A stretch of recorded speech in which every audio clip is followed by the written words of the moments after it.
এক গভীর বনে বাস করত দুই শক্তিশালী প্রাণী। এক ছিল বাঘ আর এক ছিল সিংহ।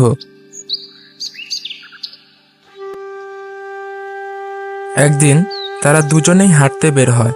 হাঁটতে হাঁটতে তারা সামনাসামনি পড়ে যায়।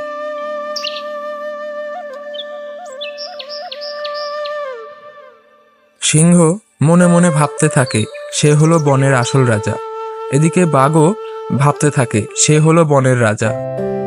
এই বাঘ শোনো, আমি হলাম বনের আসল রাজা। কি বললি তুই?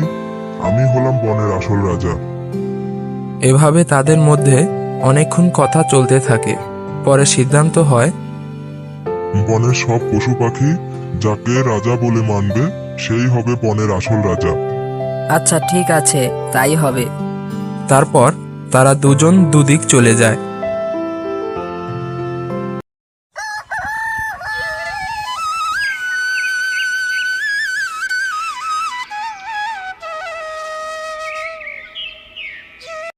সিংহ মনে মনে ভাবে, এভাবে বসে থাকার চাইতে দেখি কাউকে পাই নাকি, তার সাথে কুস্তি লড়িগা। তারপর সিংহ সেখান থেকে চলে যায়। একটি গাছের নিচে বানর মন খারাপ করে বসেছিল। তখনই বাঘটি সেখান দিয়ে হেঁটে যায়। হঠাৎ তার চোখ যায় বানরের দিকে।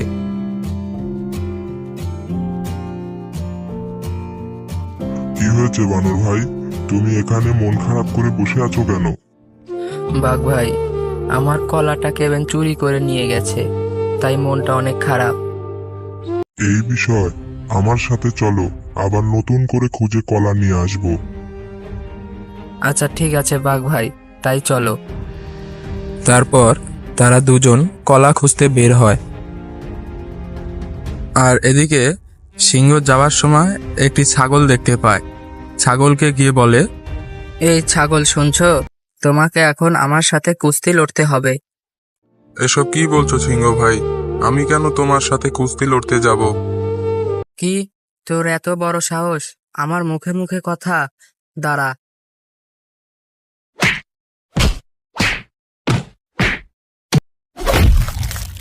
সিংহ হাসতে হাসতে সেখান থেকে চলে যায়। পরের দিন জঙ্গলের সব পশু পাখি মিলে একটি সভা বসালো, কে হবে রাজা এই উদ্দেশ্যে। তখন ছাগল কাঁপতে কাঁপতে বলে উঠল, সিংহ আমাদের ভয় দেখায়, মারধর করে। আর বানর বলে ওঠে, বাঘ আমাদের বন্ধু, আমাদের অনেক উপকার করে। শেষমেশ সবার পরামর্শ অনুযায়ী বাঘই হলো বনের আসল রাজা, কারণ সে ভয় দেখায় না, উপকার করে। সিংহ মাথা নিচু করল, কিন্তু বুঝতে পারল রাজত্ব ভয় দেখিয়ে নয়, ভালোবাসা দিয়ে জয় করতে হয়।